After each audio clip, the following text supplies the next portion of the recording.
Hi everyone, in this video we are going to discuss about the MTPs. Now which MTP? We are talking about CMA Final Paper, of course law, and which syllabus to be precise. Currently you can see on my screen is 2016 syllabus. Are we not discussing 2022 syllabus, ma'am? We are going to discuss both, so don't worry on that part. However, there is one request from my part to all the students that हमें ऐसा लगता है ये 2016 syllabus के हम student हैं तो this particular MTP is relevant for us, and if we belong to the category of 2022 syllabus student, that particular MTP belongs to you, right? So we are going to read only that part. नहीं, ऐसा बिल्कुल भी नहीं है. We have some common questions, or not exactly common questions in both MTPs, but we have some common questions in both syllabus. So if it is incorporated in this MTP, you must read it. If it is incorporated in that MTP, you must read it, right? तो आपको एक बार MCQ just that question part, okay, दोनों के ज़रूर देखने चाहिए. If you follow this particular MTP throughout this discussion that we are having, I will also make you mark the questions which are relevant for both syllabus, and of course then the rest over or the leftover are exclusive questions for your particular syllabus. ठीक है, तो exam में आ सकते हैं आराम से. अच्छा है ना, आपको प्रैक्टिस के लिए 4 क्वेश्चन और मिल रहे हैं तो करो. Okay, so it is advantages only. एक और कंसेप्शन स्टूडेंट्स लेके चल रहे हैं कि मैम 2022 सिलेबस में जितने भी क्वेश्चंस आ रहे हैं they are more direct questions, and 2016 में वी हैव केस स्टडीज. तो 2022 में क्या केस स्टडी नहीं पूछी जाएगी? सी इंक्लिनेशन है that there may be more direct questions, but एक गारंटी नहीं है, right? So you should be prepared for case study scenarios also. So if there is a case study scenario which is given in 2016 syllabus which is relevant to what you have read, आपके syllabus का part ही है, तो I would insist कि वो ज़रूर पढ़ो आप. Okay? Now, of course, the exam is approaching. You already have the suggested answers, so I'm not going to make you write over here. हमने writing practice already कर रखी है. We have had a lot of live sessions pre-hand, and we are going to have many more live sessions later also before your examination. इसमें हम सिर्फ discussion करेंगे. In case there is any doubt which is left in your mind, then of course you can drop in the comment and you can ask the doubt over there. Your friends or I, whoever gets time and subject to availability, will respond to that. Okay, chalo, let's start the session. First, I have with me 2016 syllabus MTP, so I'm going to discuss that, and thereafter we'll pick up 2022 syllabus MTP. Okay, just a second. So the very first question: a memorandum containing such salient features of a prospectus as may be specified by SEBI by making regulation in this behalf is known as. This is clear-cut the definition of abridged prospectus, right? So salient features of prospectus.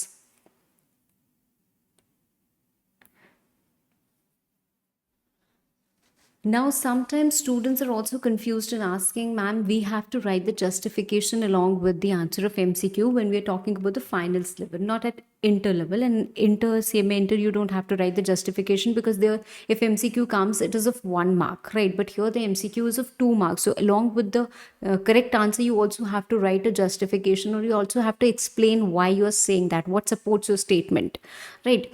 So what should we write? See, ideally, abridged prospectus, there is a definition. So if you go on to repeat that particular definition, it will be copying it from the question, which will also fetch you marks. It's not that it will not fetch you marks, but then I would insist you explain this a bit, right? What you can add is that this is attached to every application, right, that is being made, right? So whatever addition, slight addition that you can do apart from explaining the things, it would be great, right? But at the same time you have to control your emotions. भाई हमको बहुत ज़्यादा time इसमें invest नहीं करना है. 1 number का justification या एक्सप्लेनेशन होता है. Avoid copying the same line from the question. Even if अगर आप मुझसे पूछो तो मैं क्या बोलूँगी, यही बोलूँगी कि हाँ एब्रिश प्रोस्पेक्टस ही होता है. So that is what exactly is the explanation. But यहाँ पे जिस तरीके के क्वेश्चंस पूछते हैं, हर जगह एक्सप्लेनेशन हमारे पास होता नहीं है, but still we have to write something. So avoid copying the same, change the language if there is nothing else that can be found. Okay, that will fetch you marks. Fine, chalo. Now, it includes all the features, right? It is added. You can write all those things.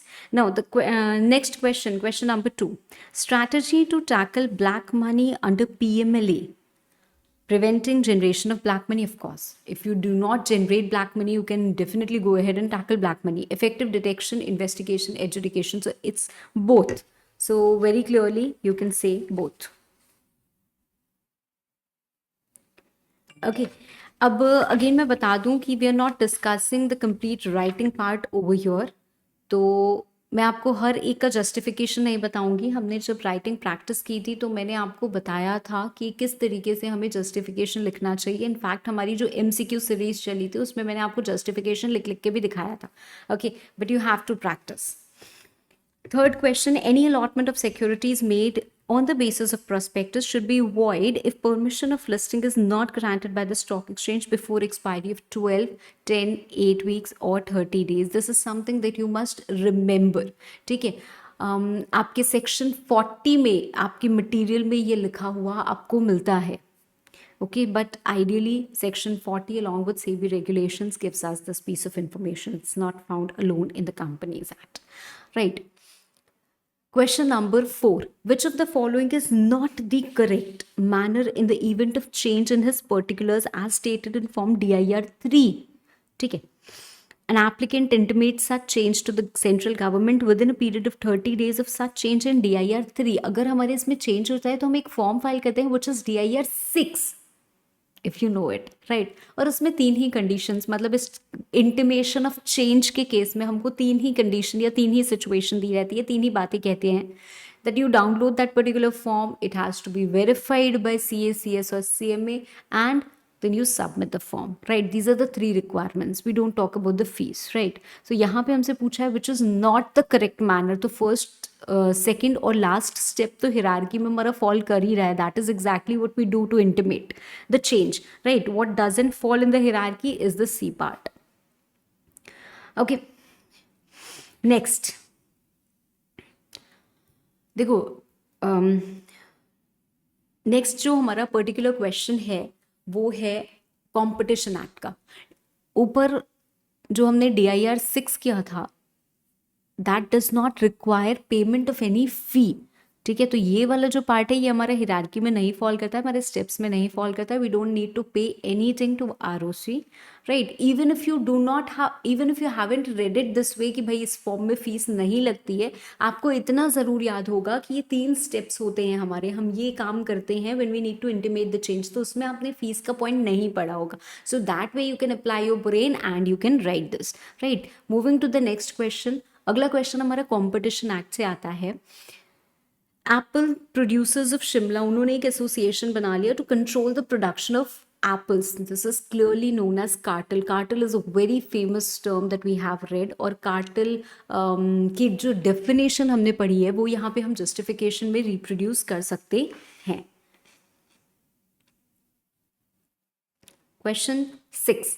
Payment of commission on exports made towards equity investment and wholly owned subsidiary abroad of an Indian company. अगर आप थोड़ी सी logic लगाओ, you'll get the answer straight away. That see, you will not get foreign exchange for certain transactions, right? आप foreign exchange कुछ transactions के लिए prohibited होता है। If you have a Holi own subsidiary abroad और वहाँ पे इक्विटी इन्वेस्टमेंट के लिए आपको किसी को कमीशन देनी है, commission payment of commission on exports made towards that, you won't get foreign exchange. The foreign exchange for certain transactions is completely prohibited, and this is one such transaction which you have clearly read.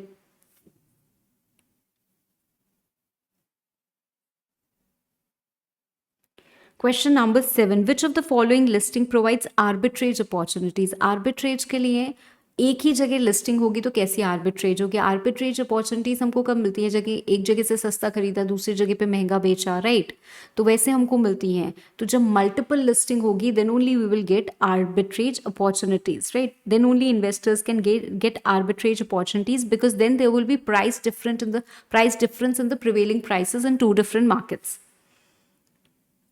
Corporate governance is a blend of internal and external corporate governance. What? Now, this is a hand-picked liner. If you know it, you know it. If you don't know, you don't know it, right? So it is mechanisms. Right? We have read about external mechanisms, we have read about internal mechanisms. You can reproduce both. No banking company, straight away we have a section 14 which prohibits that a banking company cannot create a charge upon its unpaid capital, which is logical, which is obvious, but we have a specific section prohibiting the same. Right? And the last MCQ that we have, which of the following is not the condition for issue of IDR? Not the condition for IDR. We're not talking about IPOs, we are talking about Indian depository receipts. Issue size should not be more than 50 crores, fine. Minimum application amount should be 20,000, fine. There will be only denomination of IDR in the issuing company, fine. At least 50% of IDR to QIBs? No, we haven't read anything like that. Right हम जब initial public offer के बारे में बात करते हैं, when we talk about book building, when we talk about other than book building, then we have a specified percentage which must be offered to QIB, right. We have that share holding pattern कि हाँ इतना retail investors को देते हैं, इतना QIBs को देते हैं. IDR के केस में हमने ऐसा नहीं पढ़ा है, right. So this is the not the condition I would say for the issue of IDR. ठीक है. अब मैम इसमें से कौन सा क्वेश्चन है which is relevant for both syllabus? I would say ये आपका, मैं आगे ना C लिख देती हूँ. ठीक है. I am going to write C which means that it is common question for both syllabus students and you all should read it, right. Just a second. This is a common question. This one. In fact, this also.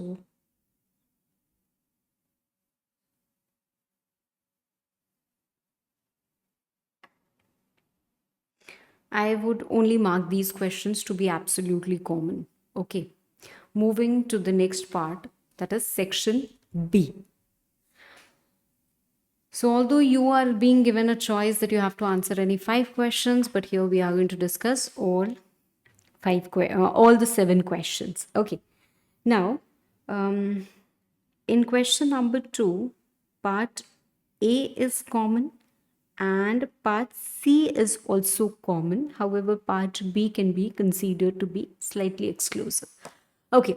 The board of directors of XYZ Limited at its meeting declared a dividend on its paid up equity capital, which was later on approved at AGM. That means the company has declared dividend. Company ने final dividend declare किया है company के annual general meeting पे. In the main time directors at another meeting of the board, मतलब उन्होंने एक board meeting conduct की और वहां पे एक रेजोल्यूशन पास कर दिया एंड उन्होंने क्या किया, जो टोटल डिविडेंड है उसको डाइवर्ट कर दिया. That means they did not pay the dividend, they used the dividend for purchase of investments of the company.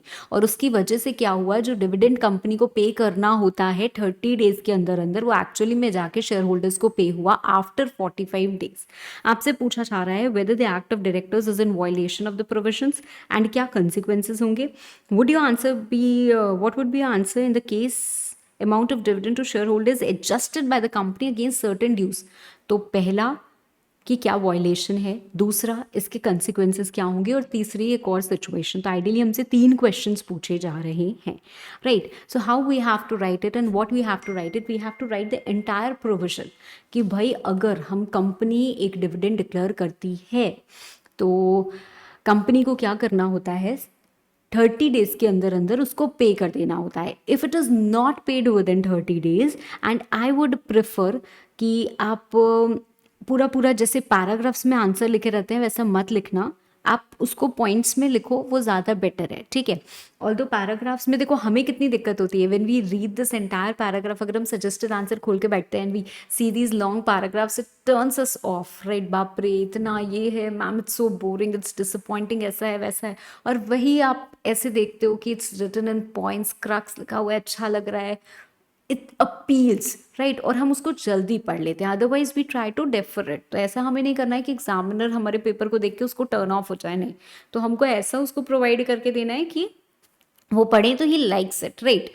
चलो, so where a dividend has been declared by the company, it has to be paid within 30 days of declaration. If it is not paid, then within 7 days it has to be transferred to a special account, that is unpaid dividend account. Okay, तो हमको इसके बारे में सारी information देनी है.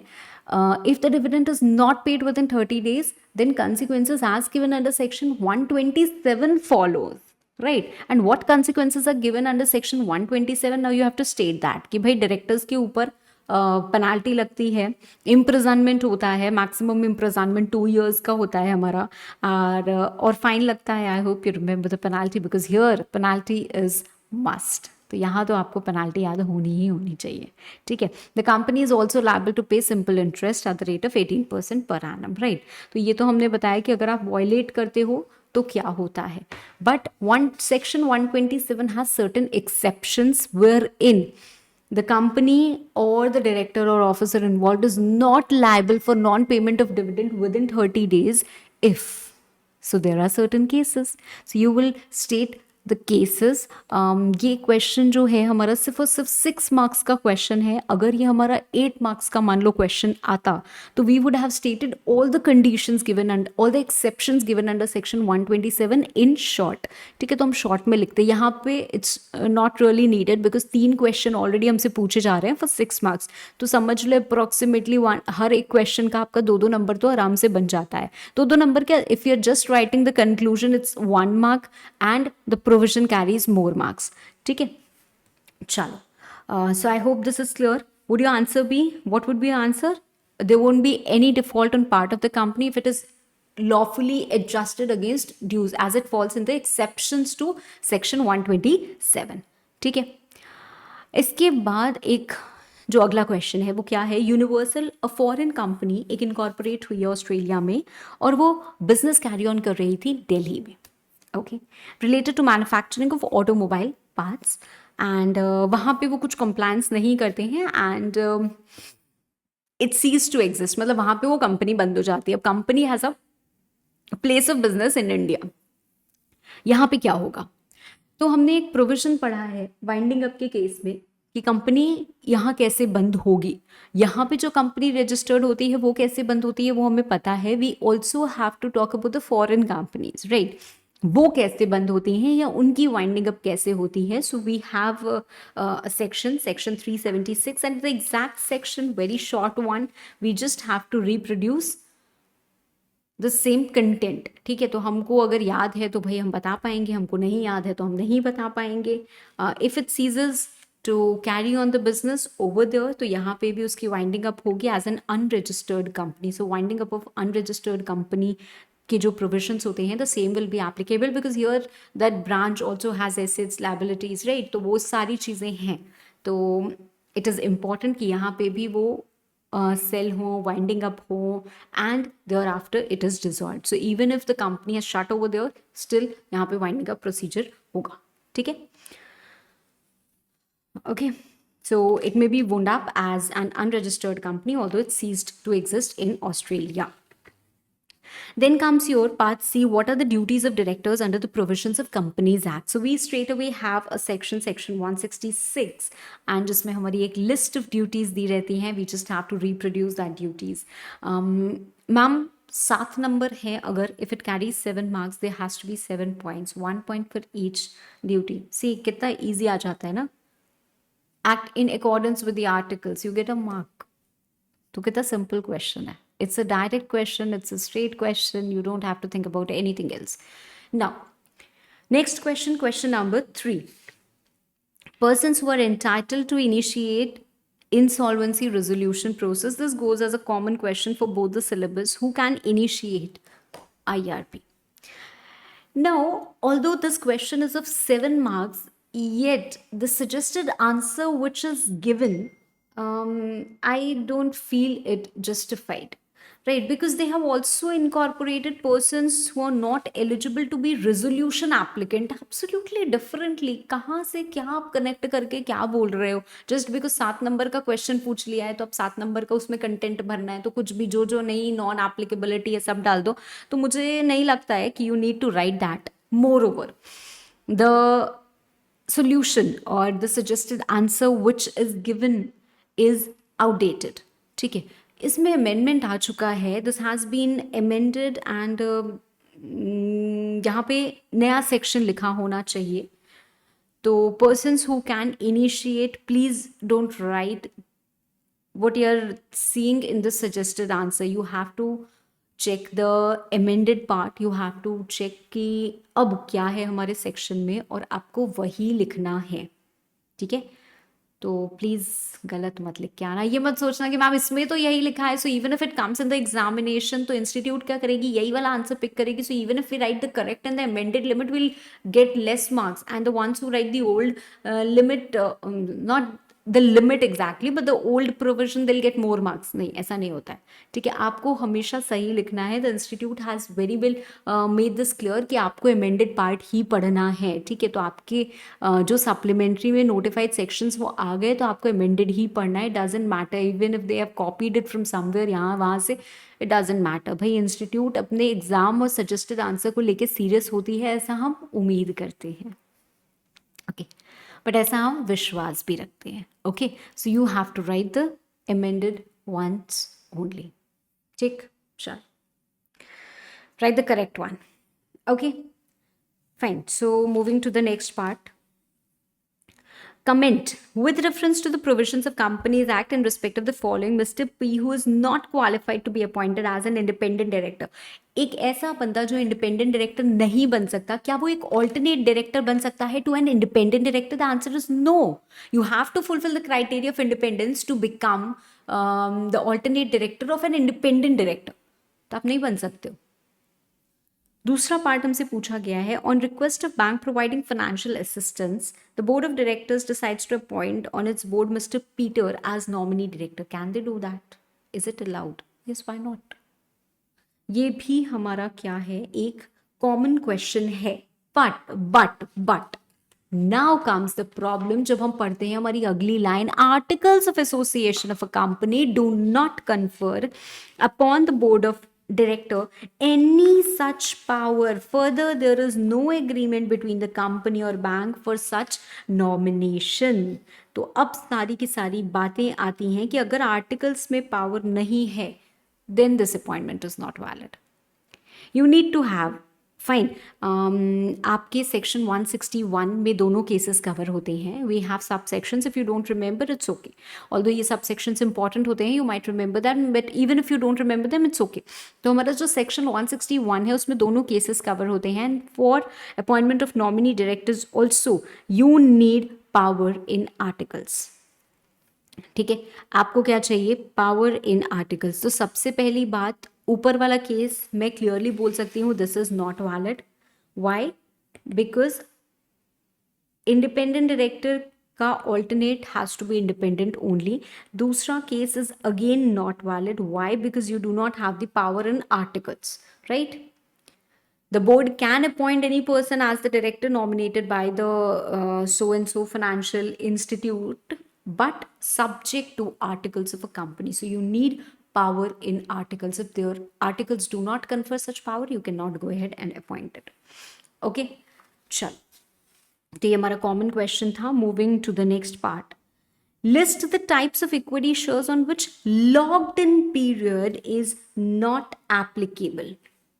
Now the problem is that this particular question answer, ये वाला जो आंसर है ये आपके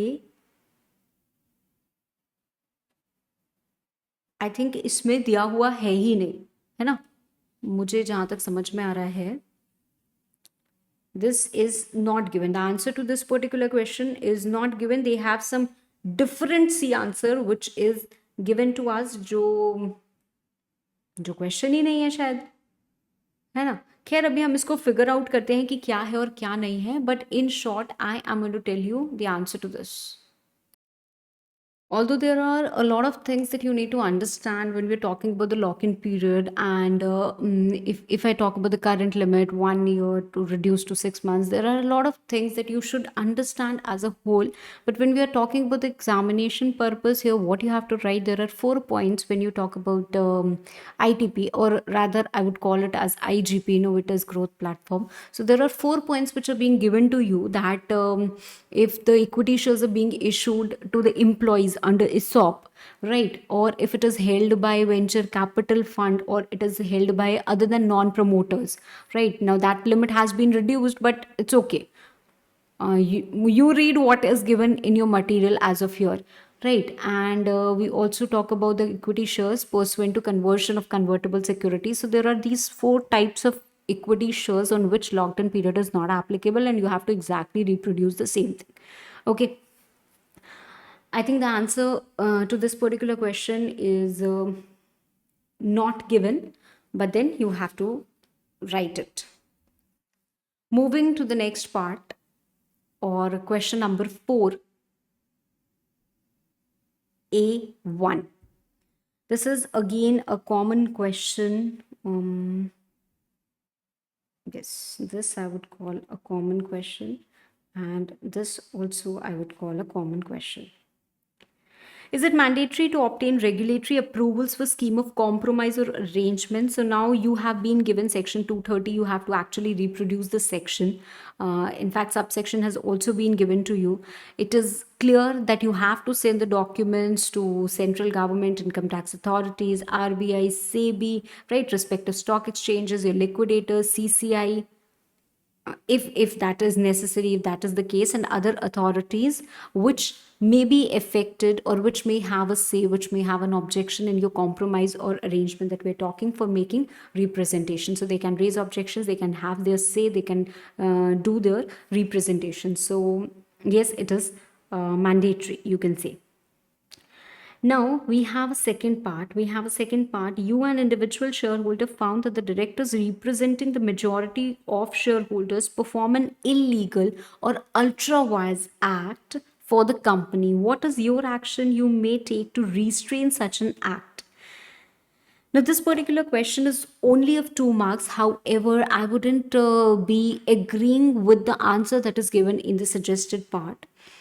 What is given is just the conclusion that majority have the right to confirm an ultra wise transaction, and in case an individual shareholder has the right to restrain the company by an order or injunction from the court from carrying out such an ultra wise act.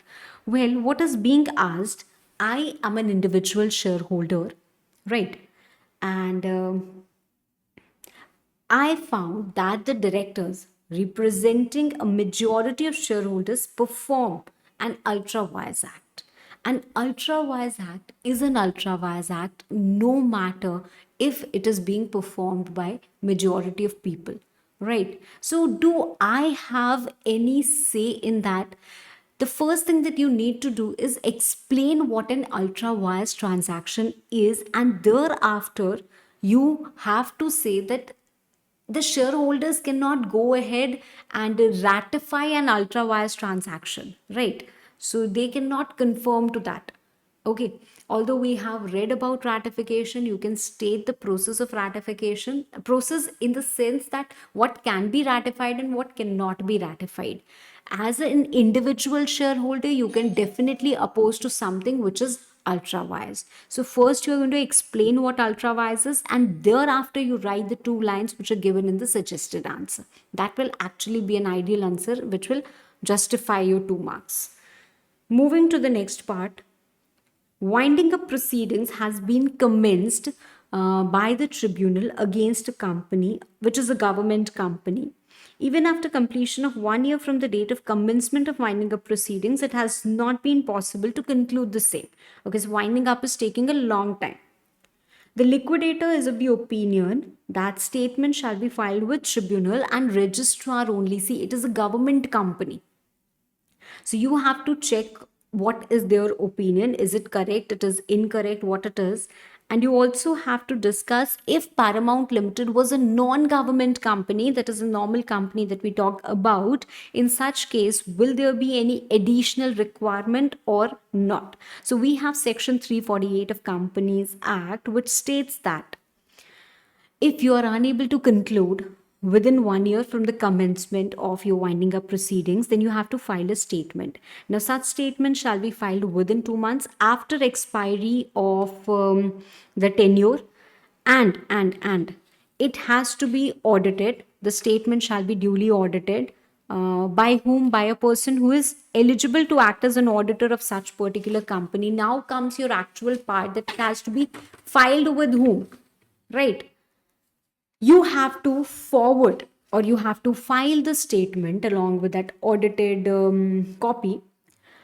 If it is a government company in question, it will also go to government, central government, if central government is the member, right? It will also go to state government if any state government is the member. It will go to central and state both if both such governments are the member of government company. In the given case, central government is the member, right? So this statement has to also go to, a copy thereof shall also be forwarded to central government if it is a government company. Okay, if the liquidator doesn't do that, that means liquidator has not complied with the provisions of Companies Act, and it is going to be punishable with fine. If you remember the penalty, which is rare to remember because it is an trivial penalty or punishment, if you remember, great. If you don't remember, skip that. Okay, you just state that company liquidator will be punished under the punished for such contravention. But if Paramount Limited is a non-government company, then in such a case, you have to file the statement to only NCLT as well as registrar.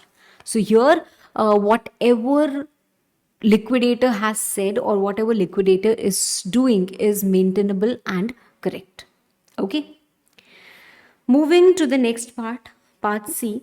PBX Limited is a company in which there are 6 shareholders, Mr. Bala, who is a director, and also the legal representative of a deceased shareholder. So he's a director as well as he's also somewhat in the capacity as a shareholder. He's holding less than 1/10 of share capital, and he wants to make a petition for relief against oppression and mismanagement. Is it valid? A direct question, I would say. Section 244, who is eligible? That guides us to section 241, right? Not less than 100 members of the company, or not less than 1/10 of total number of members, whichever is less, or any member which holds not less than 1/10 of issued share capital. Here, I would say there are 6 shareholders which are given to us, and Mr. Bala is one of the shareholder, we can say, right? So one of the shareholder, that means 1/10 of total number of members, 1/10 of 6 somehow comes out to be 0.6, and 0.6 is definitely going to be rounded off to 1. So even one member, because he comprises of 1/10 of total number of members, so even one member has the eligibility to present a petition to tribunal for oppression and mismanagement, right?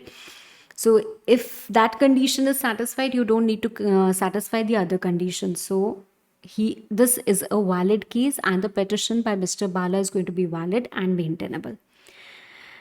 Question number 5A. List out the main features of qualified and independent audit committee to be set up under SEBI regulations. Okay, and state the matters to be dealt with management discussion and analysis report as per SEBI guidelines on corporate governance. So these are 2 direct questions. I don't think I need to discuss it. And let me just have a quick view at your suggested answer so that I can guide you if it is fine or not.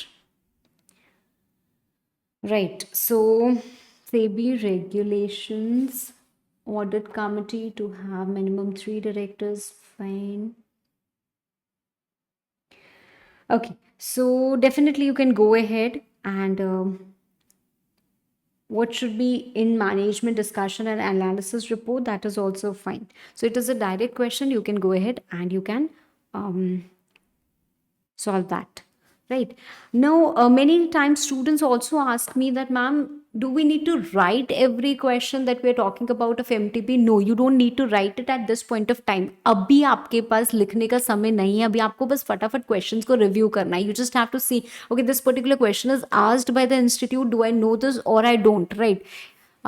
तो बस हमको उतना ही देखना है. In fact, I would suggest कि आप क्या करो, एक बार क्वेश्चन पढ़ो and just close your eyes or close the book and try to recall or jot down all the points. Jot down in your mind, okay, orally, all the points that you're able to recall for the particular topic. ठीक है, तो इससे आपका एक अच्छा सा revision भी हो जाता है and you are able to assess your knowledge. You don't need to write at this particular point of time. अभी आपको जाके वेस्ट नहीं करना है टाइम, इसीलिए हमने राइटिंग सेशन एक थोड़ा पहले कर लिया था ताकि आपको राइटिंग का थोड़ा एसेंस मिल जाए. Okay, moving to the next question. Upon an inquiry made by CCI, it was found कि एक कंपनी है huge limited and it is enjoying dominant position in the market and there is a possibility कि company abuse करे इस position को. ऐसी situation में आपसे बोला गया है describe the matters which may be provided in the said order. Explain the provision as to division of enterprise enjoying dominant position under the Competition Act. तो दो क्वेश्चंस हमसे पूछे गए हैं which are both common questions. तो सबसे पहली बात तो आती है कि कमीशन क्या ऑर्डर पास कर सकता है, right. If a person is enjoying dominant position और उसका एब्यूज कर रहे हैं, abuse of dominant position is not valid. Dominant position हो सकती है आपकी, उसका abuse is definitely not valid. So ऐसा इंश्योर करने के लिए कि ना हो, CCI may provide for certain matters in the order. वो matters क्या हो सकते हैं? वो बोल सकते हैं कि भाई आपकी ये प्रॉपर्टीज आपकी नहीं रहेंगी, right. There may be transfer of certain properties, transfer of certain rights. There may be adjustment of certain contracts कि ये particular contract में आपको ये particular alteration करना पड़ेगा, right. There may be some shares which might be cancelled or some shares which might be further allotted. There might be winding up, right. And there may be any other matter, or there might be some payment of compensation. अगर किसी ने loss सफ़र किया है तो उसको कुछ compensation का भी ऑर्डर दिया जा सकता है. So there can be different orders. If I talk about the next part, so देखो जो कमीशन है it can direct division along with these orders, right. तो ऑल या एनी ऑफ दीज मैटर्स, तो आप इन दोनों को क्लब करके एक साथ भी लिख सकते हो. There is no problem at all. Moving to the next question, question 6A. Power of RBI to inspect authorised person under FEMA. क्या RBI के पास पावर है? ऑथराइज्ड पर्सन हमारा कौन होता है? जिसके थ्रू हम काम करते हैं, right. So reserve bank definitely can cause inspection and उनके कोई ऑफिसर हो सकते हैं जिनको वो ऑथराइज करेंगे in this behalf, and that particular person can verify कि आपके जो statements आप produce कर रहे हो वो कितने correct हैं, वो information आप दे रहे हो वो कितने correct हैं, and the authorized person has to completely cooperate and give that particular information. Are you complying with the act, rules, regulations, directions जो भी हैं SEBI के? तो ये चीज़ें कर सकते हैं. So it's a direct question. RBI के पास पावर है and as regards as authorised person it is the duty of authorised person कि आप कंप्लाई करो एंड कोऑपरेट करो to produce all the documents and information. What is the procedure of receiving FDI in an Indian company? तो FDI के हमारे दो roots होते हैं, ऑटोमेटिक और गवर्नमेंट. ऑटोमेटिक रूट में हमें परमिशन की ज़रूरत नहीं होती है. Without any prior approval from government और RBI we can go ahead and it is open, but subject to the sectoral cap and other conditions which are given, right. और अगर हम एक गवर्नमेंट रूट की बात करते हैं तो गवर्नमेंट रूट में हमें रेस्पेक्टिव मिनिस्ट्री क्लियरेंस चाहिए होती है and thereafter we can go ahead for FDI. Next is again a direct question. Explain the powers and functions of IRDA. तो IRDA क्या करता है भाई? IRDA रजिस्ट्रेशन सर्टिफिकेट देता है एप्लीकेंट को, इशू करता है, कैंसिल करता है, ये सारी चीज़ें करता है. पॉलिसी होल्डर्स की इंटरेस्ट को सेफ गार्ड करने के लिए काम करता है. फीस वगैरह चार्ज करता है, कोड ऑफ कंडक्ट बताता है हमको, right. It also trains the agent और intermediary whoever is involved, right. अब ये particular question you have to see, this question is of 8 marks. So you write whatever you know. आपको जितने भी functions आप रिकॉल कर पा रहे हो, powers, functions of IRDA, you have to write all of that. Okay, question number 7 का A part. Okay, now just a second. This I would say is common. Moving to the next part, explain how the provisions of Companies Act relating to audit committee will help in achieving some of the objectives of corporate governance, I would somehow call this question to be again a repetitive question.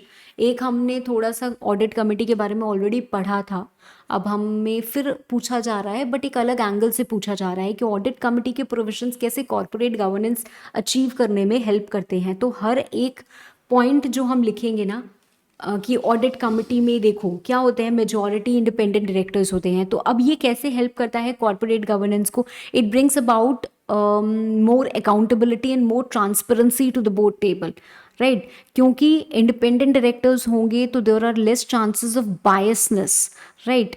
यहाँ पे honesty ज़्यादा रहेगी, right, because people who are in the management process, they're not inclined towards the company, right, so they'll give an independent perspective, है ना. तो हर एक point के साथ आपको इलेबोरेट करके थोड़ा सा लिखना पड़ेगा. बहुत बड़ा आंसर लिखने की ज़रूरत नहीं है. The answer is only of 5 marks.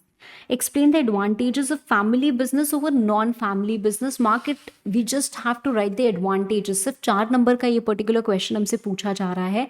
अब फैमिली बिजनेस है तो फैमिली बिजनेस में क्या होंगे, people will be more committed, right, because उनका इंटरनल फैमिली अफेयर है. तो वो कभी भी फैमिली की बात आती है तो हम सेंसिटिव हो जाते हैं ना, right. So we'll have more commitment, right. We can take quick decisions. Quick decisions क्यों, क्योंकि कई बार ऐसा होता है ऑफिस बंद हो गया, हम ऑफिस में काम नहीं कर पा रहे हैं. The same thing comes to our home, right. वहीं पे 4 लोग हैं तो हम अभी भी वही सोच रहे हैं, हमारा डिस्कशन कहीं ना कहीं डिनर टेबल पे हो गया instead of board table, and we are able to make quick decisions, right. We have more trust involved, we have better vision and industry knowledge. तो हमारे पास experience ज़्यादा है because the same business is being passed on to from generation to generation. तो बहुत सारे experience और industry insight हमारे पास होती है, right. So you have to write those advantages. Thereafter you have to write about the status of implementation of XBRL in India. XBRL किस पे apply होता है, बस वही बताना है. क्योंकि इम्प्लीमेंटेशन की अगर हम बात करें तो मे बी इन फ्यूचर हो सकता है कि सारी कंपनीज को बोल दिया जाए कि आपको XBRL रिपोर्टिंग करनी है. But right now what is XBRL और किस पे एप्लीकेबल होता है, that is all that we can tell about this particular thing. And thereafter you have question number 8 जहाँ पे आपको शॉर्ट नोट्स लिखने हैं. Persons who are not entitled to initiate IRP, this is a repetition. बताओ, एक MTP में question ही repeat हो जा रहा है. इलीगल एसोसिएशन जो हम पढ़ते हैं सेक्शन, आई थिंक ये मैं कुछ तो गड़बड़ पढ़ रही हूँ क्या. Okay, now I get it. Now I got the problem. क्या है भाई प्रॉब्लम, मैम ऐसी क्या प्रॉब्लम आपको मिली है. यहाँ पे मैं क्वेश्चन जब देखती हूँ तो मुझे दिखता है इलीगल एसोसिएशन. 1 मिनट का मुझे समय दो तो मैं ये आइडेंटिफाई कर पाऊँ.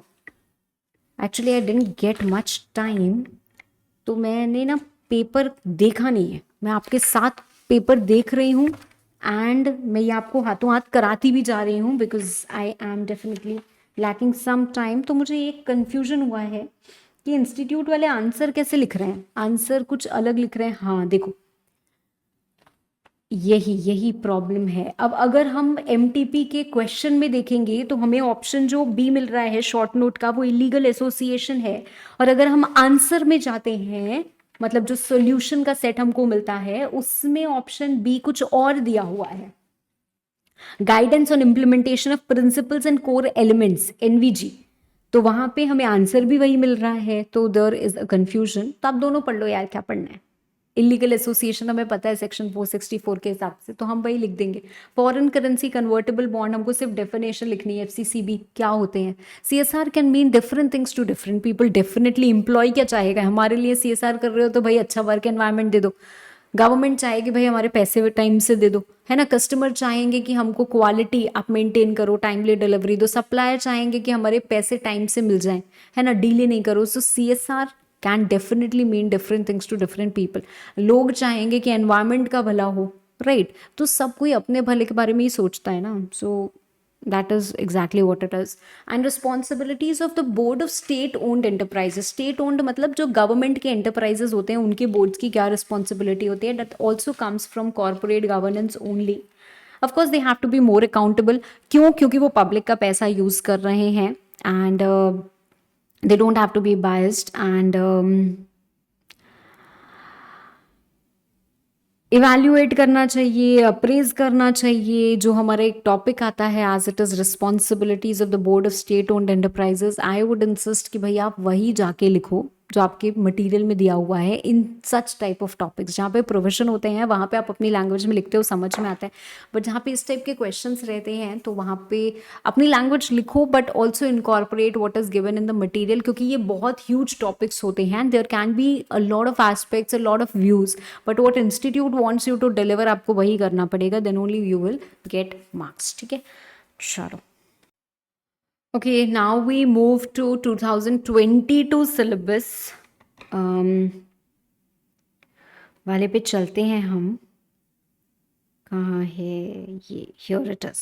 राइट, तो 2022 syllabus की MTP हम देख रहे हैं. We are now going to discuss the same and this was going to take very less time, क्योंकि इसमें क्या है, ज़्यादातर direct questions and of course I am not making you write them. Okay, so here we go to the very first question. हमारा पहला MCQ. Insurance business is regulated by. कौन regulate करता है? एडा यार, है ना. तो इसमें से तो नन ऑफ द अबव है. तुम्हारा पहला ऑप्शन क्या हो जाएगा? D, none of the above. They are actually giving, I think ज़्यादा बेटर 2022 सिलेबस पे अब इंस्टीट्यूट काम कर रही है, मुझे ऐसा लगता है. खैर, shifting of registered office with in the same state, मतलब सेम स्टेट के अंदर अंदर ही हम शिफ्ट कर रहे हैं. तो यहाँ पे हमें क्या चाहिए होता है?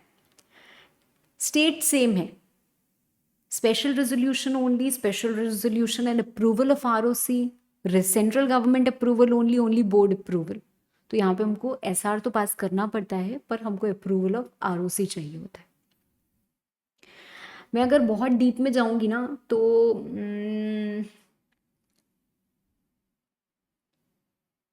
छोड़ो, नहीं जाते हैं. ठीक है. Question number 3. The key benefits that business get.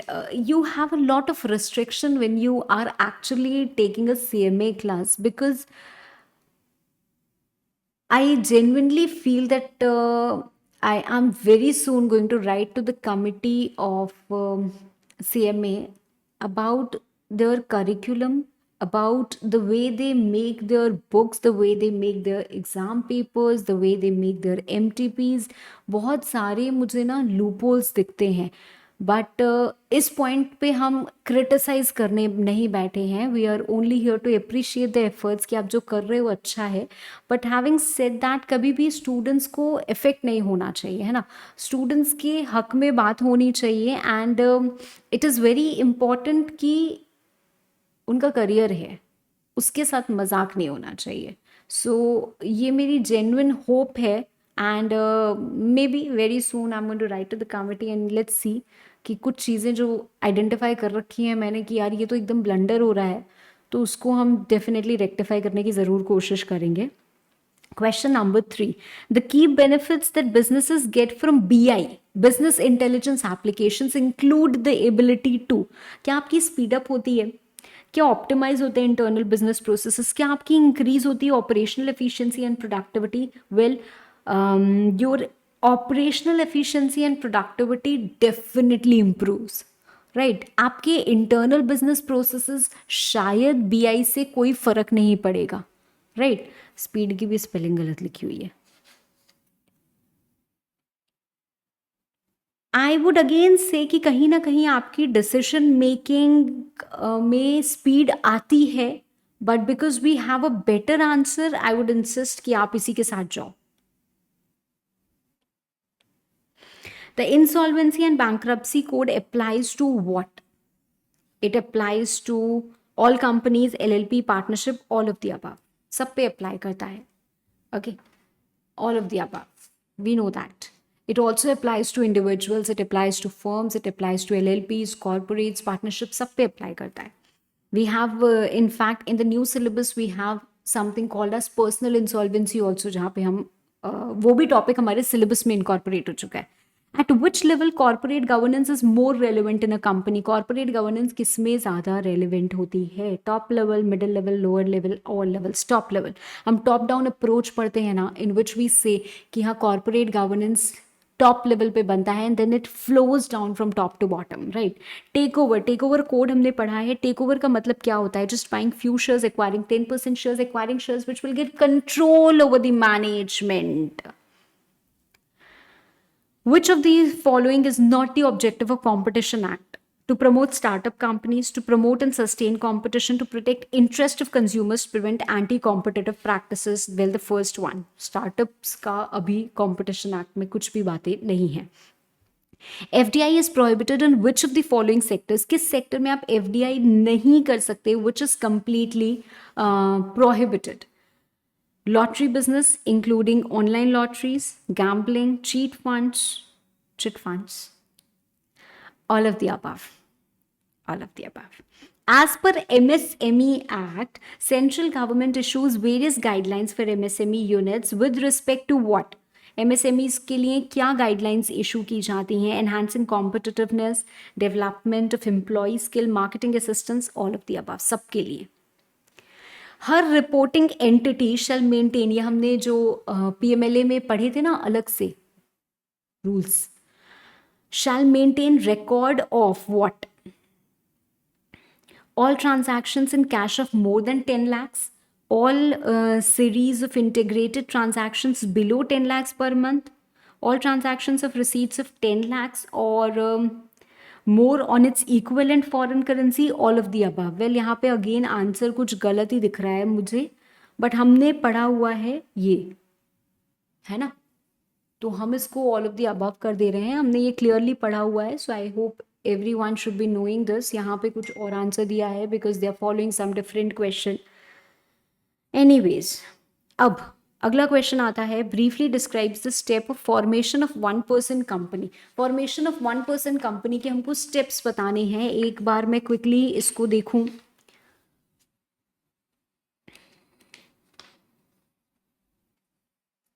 कौन ओपीसी बना सकता है, इसमें बहुत ज़्यादा ज़रूर. देखो, they are writing completely different thing. हे भगवान, इनका जो वॉलेंटरी कन्वर्जन का पॉइंट है, मतलब ये जो कन्वर्जन का पॉइंट आपको दिख रहा होगा ओपीसी में सेक्शन बी में सजेस्टेड आंसर में, please strike off that conversion point. अब कन्वर्जन के ये पॉइंट्स आपके long back they have been deleted. Okay, and only a natural person who is an Indian citizen, whether resident, ये तो सही है, whether resident in India or not can incorporate OPC and ठीक है. I think बाकी बातें broadly ठीक लिखी हैं, तो आपको ओपीसी के कन्वर्जन की, ओपीसी की सारी बातें यहाँ पे लिखनी है. You will write that. Coming to question 2, clause B, list the provisions of companies act regarding appointment of directors of public limited company. So we have a section 152 which talks about the appointment of directors. So you have to write ki हाँ, if it is a public company, who will be the first directors, how the subsequent directors will be appointed. Okay, every director has to be an individual, he has to hold a din, right? So the basic things will be told. Moving to question 3a, examine the powers of tribunal as per section 231. So straight away, it's a direct question. Section 231, what are the powers of tribunal? You have to state that they have the power to supervise, they have the power to give directions, right?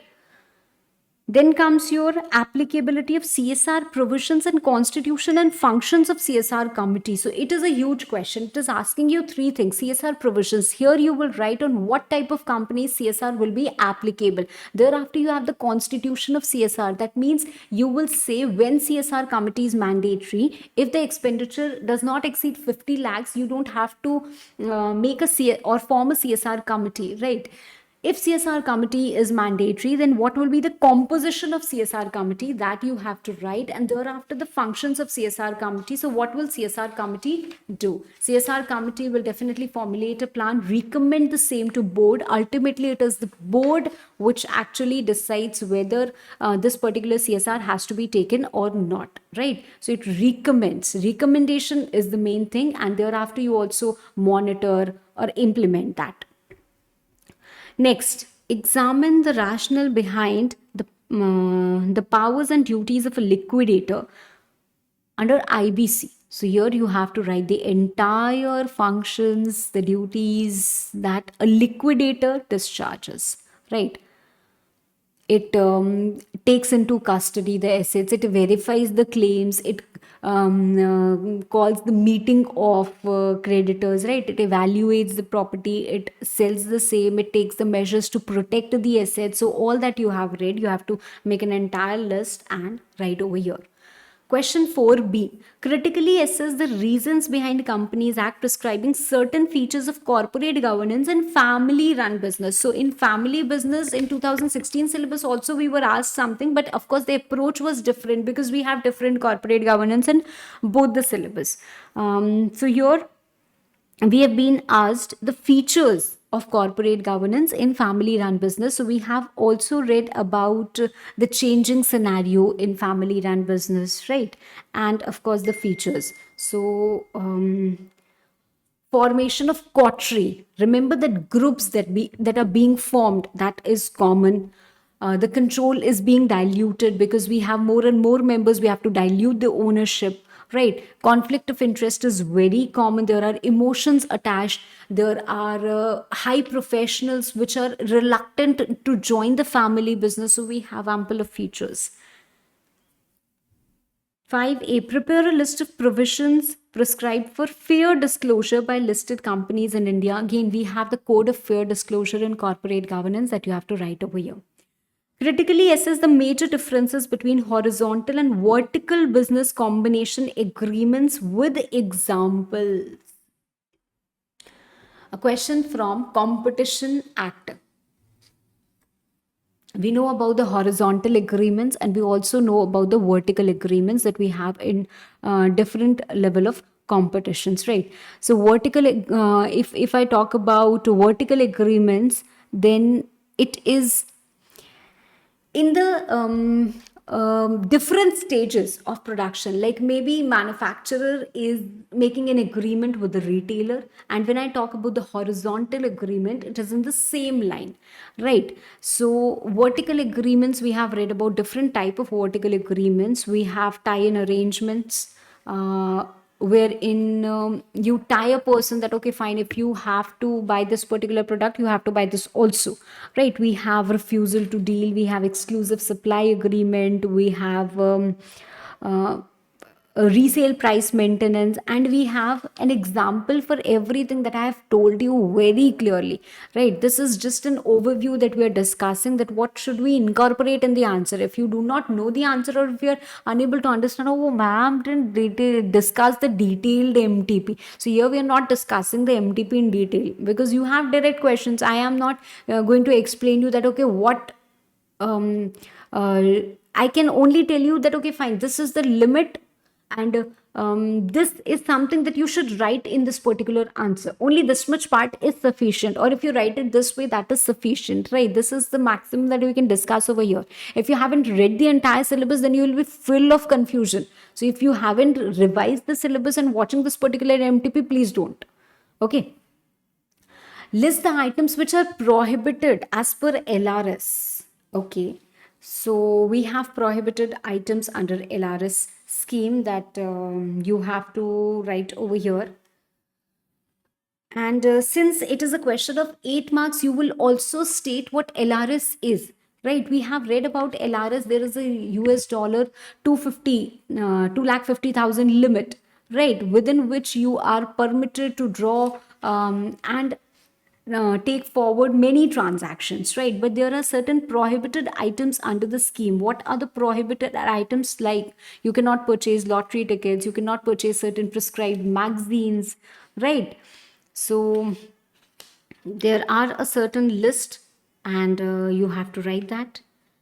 List the measures for asset reconstruction. Again, the measures for asset reconstruction, I have told you while teaching also that this is a very important section which you must remember.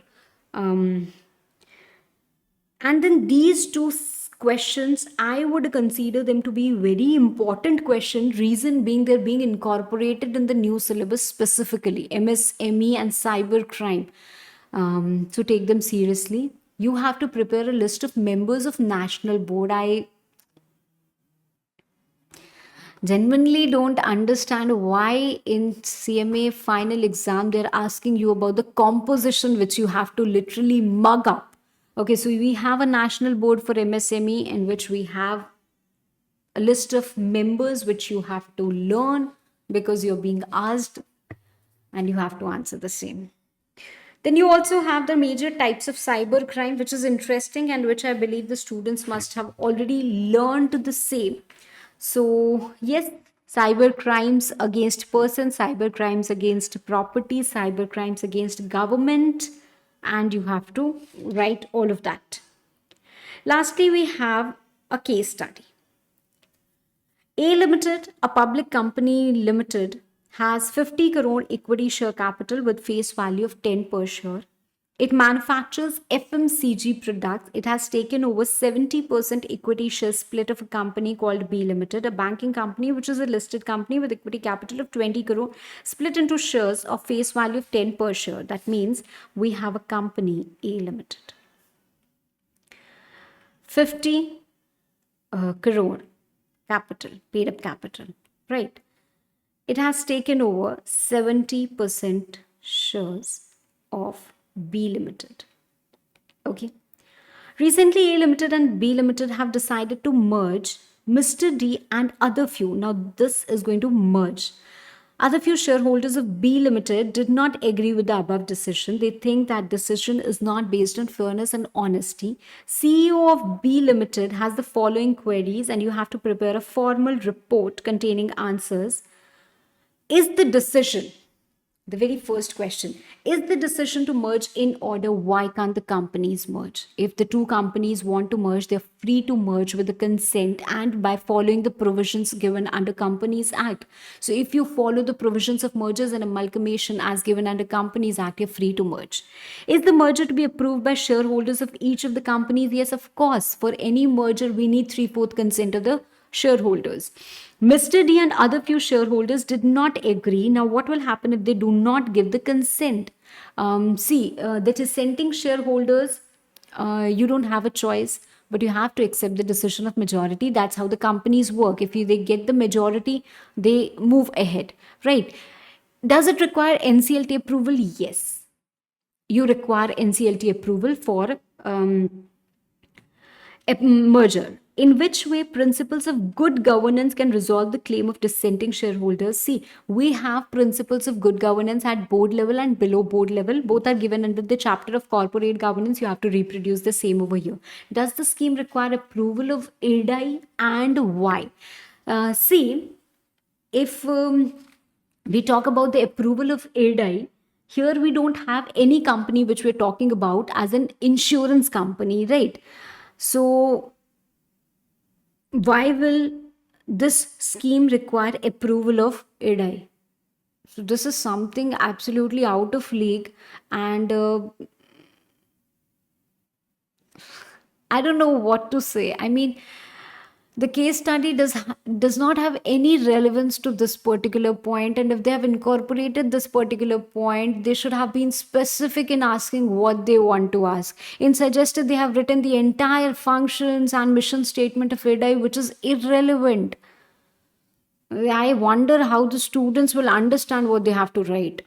Anyways, does the allegation of Mr. D and others come within the ambit of Prevention of Money Laundering Act 2002? Explained with reason.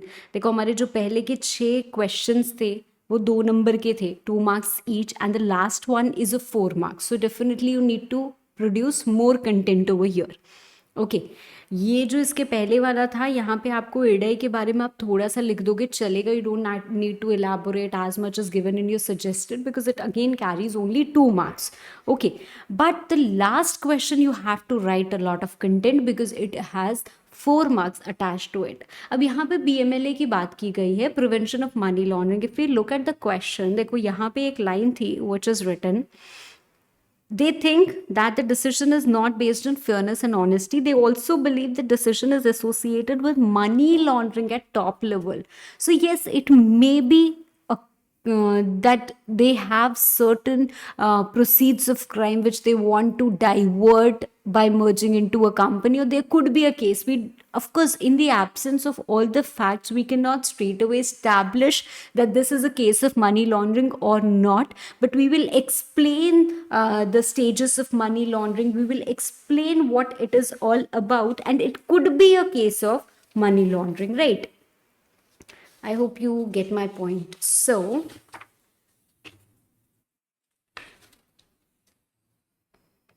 what is money laundering? And that definitely you have to write that what is money laundering. What you will also incorporate, don't straight away jump to a conclusion, it is advisable, although institute in its paper tells us that take suitable assumptions wherever necessary, but everyone's assumption can be different, right? So we will not straight away jump to a conclusion that yes, it involves money laundering, no, but we will say that in the absence of more facts which are needed to establish the exact case of money laundering. However, we can conclude that it might be inclined towards money laundering because these are the stages which are involved and which offenses are covered under money laundering, right? So, there are certain things which you need to tell about money laundering. But considering that it's just 4 marks, see, ultimately, you have to consider the marks also while writing answers. Okay, you cannot just say that if you know this much content, write every all the content that you know in every question, even if it is of 2 marks or 8 marks. No, you cannot do that. Ultimately, you have to justify the paper within the span of 3 hours only. Okay. So this was just a quick discussion on MTP. We haven't done the detailed discussion if you were expecting so.